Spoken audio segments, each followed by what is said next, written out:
सभी साथियों को नमस्कार, राम राम। मैं प्रद्युमन जोशीला आप सभी का हमारे YouTube चैनल प्रद्युमन जोशीला पर हार्दिक स्वागत करता हूं, अभिनंदन करता हूं। जैसा कि आप सभी जानते हैं, हम हमारे YouTube चैनल के माध्यम से अलग अलग प्रकार के वीडियो बनाते रहते हैं, जिनमें प्रदेश व देश की ताज़ा तरीन राजनीतिक हालातों पर चर्चा करते हैं। आज मैं आपके सामने हरियाणा प्रदेश भारतीय जनता पार्टी का अगला अध्यक्ष कौन बन सकता है या कौन बनने जा रहा है, किसकी सबसे ज़्यादा संभावना है, उस विषय पर गहन विचार विमर्श करूंगा। जैसा कि आप सभी को पता है, कोरोना महामारी के इस दौर में भी प्रदेश की राजनीति गलियारों में लगातार एक ही चर्चा है कि सत्तारूढ़ दल भारतीय जनता पार्टी का अगला प्रदेश प्रमुख कौन होगा। सबसे पहले हम बात करते हैं वर्तमान प्रदेश अध्यक्ष सुभाष बराला की। सुभाष बराला निश्चित रूप से एक बार फिर से प्रदेश अध्यक्ष पद की रेस में आगे आने वाले नेताओं में हैं। सुभाष बराला के कार्यकाल में भारतीय जनता पार्टी ने हालांकि 47 से 40 सीटों पर आ गई, लेकिन उसके बावजूद एक अप्रत्याशित परिणाम जरूर दर्ज किया। सुभाष बराला के नेतृत्व में भारतीय जनता पार्टी ने लोकसभा की सभी 10 सीटों पर विजय श्री हासिल की।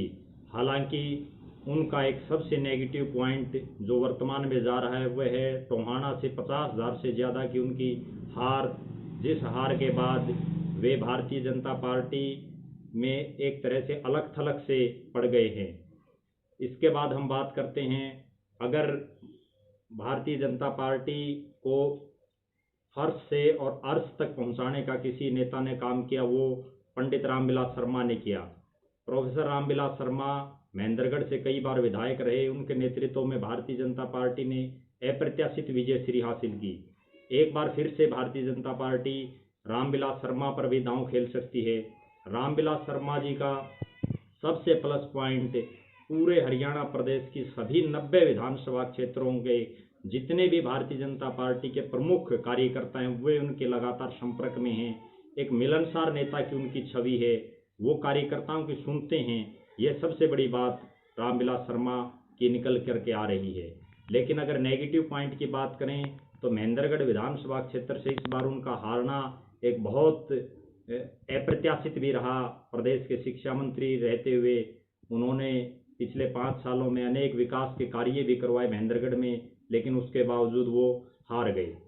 अगर भारतीय जनता पार्टी किसी मजबूत जाट चेहरे पर दांव खेलती है, क्योंकि प्रदेश का मुख्यमंत्री वर्तमान में मनोहर लाल खट्टर जी गैर जाट हैं, और जाट चेहरे पर अगर दांव खेलती है तो उन जाट चेहरों में सबसे मजबूत जो चेहरा है वह कैप्टन अभिमन्यु के रूप में दिखाई दे रहा है।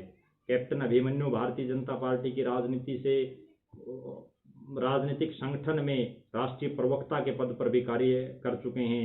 वे पंजाब के सह प्रभारी भी रह चुके हैं। हरियाणा प्रदेश में वित्त मंत्री रहते हुए उन्होंने जितने विकास के कार्य करवाए, संभवतः नारनौंद विधानसभा क्षेत्र की अगर हम बात करें तो किसी नेता ने आज तक नहीं करवाए होंगे। कैप्टन अभिमन्यु एक आर्य समाजी परिवार से भी संपर्क रखते हैं और वे लगातार लोगों के सुख दुख में आते रहते हैं। कैप्टन अभिमन्यु एक मजबूत चेहरा है और अमित शाह और जेपी नड्डा की जो कोर टीम के सदस्य हैं उनमें वो शामिल है। कैप्टन अभिमन्यु आदरणीय अमित शाह जी का बहुत विश्वास पात्र हैं। उसके बाद अगर हम बात करें, अगर किसी मौजूदा सांसद को भारतीय जनता पार्टी प्रदेश अध्यक्ष का पद देती है तो उसमें 2 बड़े चेहरे सामने दिखाई दे रहे हैं। एक जाट नेता के तौर पर चौधरी वीरेंद्र सिंह डूमरखा के पुत्र और हिसार के सांसद ब्रिजेंद्र सिंह का नाम बड़े जोर शोर से चल रहा है। अगर किसी जाट नेता पर दांव पार्टी खेलती है और जीते हुए जाट नेता पर खेलती है तो निश्चित रूप से ब्रिजेंद्र सिंह एक मजबूत प्रदेश अध्यक्ष पद का दावेदार हैं। इसके अलावा अगर हम गैर जाट नेता की बात करें तो नायब सिंह सैनी जो कुरुक्षेत्र से सांसद हैं और पूर्व में मंत्री रह चुके हैं श्री मनोहर लाल खट्टर जी की सरकार में, नायब सिंह सैनी मुख्यमंत्री जी के अति विश्वास पात्र लोगों में शामिल हैं। नायब सिंह सैनी के रूप में एक गैर जाट प्रदेश अध्यक्ष भी मिल सकता है, ऐसी चर्चाएं जोर शोर से चल रही हैं। अगर बात करें वर्तमान विधायकों की तो उनमें भी दो नाम बहुत जोर शोर से उभर कर सामने आ रहे हैं।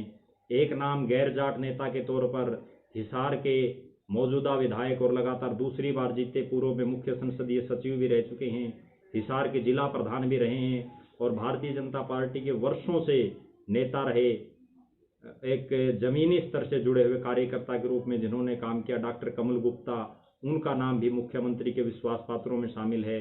और वो एक गैर जाट की अगर हम बात करें तो प्रदेश अध्यक्ष पद के बहुत मजबूत दावेदार हैं। इसके अलावा अगर किसी जाट विधायक पर भारतीय जनता पार्टी दांव खेलती है तो वो मईपाल ढांडा हो सकते हैं, जो पानीपत ग्रामीण से लगातार दूसरी बार विधायक बने हैं। भारतीय जनता पार्टी युवा मोर्चा और किसान प्रकोष्ठ के भी, किसान मोर्चा के भी वो प्रदेश अध्यक्ष रह चुके हैं। मुख्यमंत्री जी के विश्वास पात्रों में वो शामिल हैं। अगर हम बात करें संगठन के किसी सदस्य को या संगठन के किसी पदाधिकारी को भारतीय जनता पार्टी अपना प्रदेश अध्यक्ष बना सकती है तो उसमें दो चेहरे, बहुत जोर शोर से दो चेहरों का नाम आ रहा है। एक चेहरा है संदीप जोशी, जो वर्तमान में मनोहर लाल खट्टर जी की सरकार में चेयरमैन भी हैं और भारतीय जनता पार्टी में सुभाष बराला जी के कार्यकाल में महामंत्री रहे हैं। सुभाष बराला जी के कार्यकाल में 3 महामंत्री रहे हैं, जिनमें एक संजय भाटिया को करनाल लोकसभा से एमपी का टिकट मिला और वे लोकसभा में चले गए। दूसरे वेदपाल एडवोकेट को पुंडरी से भारतीय जनता पार्टी ने विधायक का टिकट दिया, हालांकि वो जीत नहीं पाए।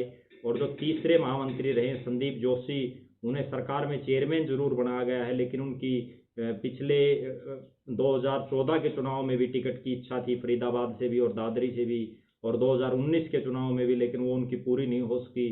संगठन के बहुत मंझे हुए कार्यकर्ता के रूप में संदीप जोशी को माना जाता है। उनके पिताजी भी जो है भारतीय जनता पार्टी के कद्दावर नेताओं में शामिल हुए हैं।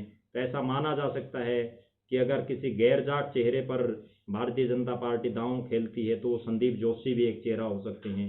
इसके अलावा अगर अहिरवाल के किसी चेहरे की बात करें तो रेवाड़ी कोसली के दिग्गज नेता वीर कुमार यादव, जो प्रदेश के प्रवक्ता भी रहे हैं, किसी समय हिसार के प्रभारी भी रहे थे संगठन के, उनका भी नाम जोर शोर से चल रहा है।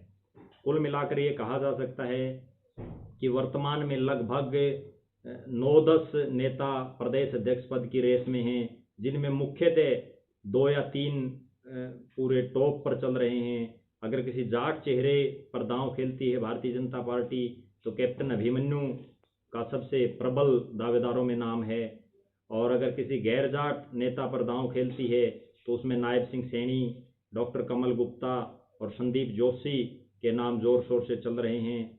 इसके अलावा हो सकता है पंडित रामविलास शर्मा जी को किसी राज्य का राज्यपाल या संगठन में कहीं ना कहीं एडजस्ट किया जा सकता है। इसी तरह से हिसार के सांसद ब्रिजेंद्र सिंह के पिताजी और पूर्व में केंद्रीय मंत्री रहे और संगठन में बहुत माहिर, जिन्होंने वर्षों तक कांग्रेस संगठन की राजनीति की है, चौधरी वीरेंद्र सिंह डोमरखा, उन्हें भी संभवतः जेपी नड्डा की टीम में राष्ट्रीय महासचिव या राष्ट्रीय उपाध्यक्ष के तौर पर शामिल किया जा सकता है। कुल मिलाकर ये कहा जा सकता है कि वर्तमान दौर में पूरे हरियाणा प्रदेश में एक ही चर्चा राजनीतिक गलियारों में है कि भारतीय जनता पार्टी का अगला प्रदेश अध्यक्ष कौन होगा।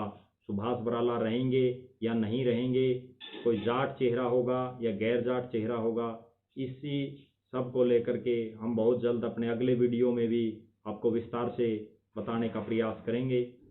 सभी से अनुरोध है कि आप हमारे YouTube चैनल प्रद्युमन जोशीला PARDUMANJOSHILA प्रद्युमन जोशीला को ज़्यादा से ज़्यादा सब्सक्राइब करें, शेयर करें, वीडियो पर लाइक और कमेंट करें। आपका बहुत बहुत धन्यवाद। आपका अपना प्रद्युमन जोशीला। धन्यवाद।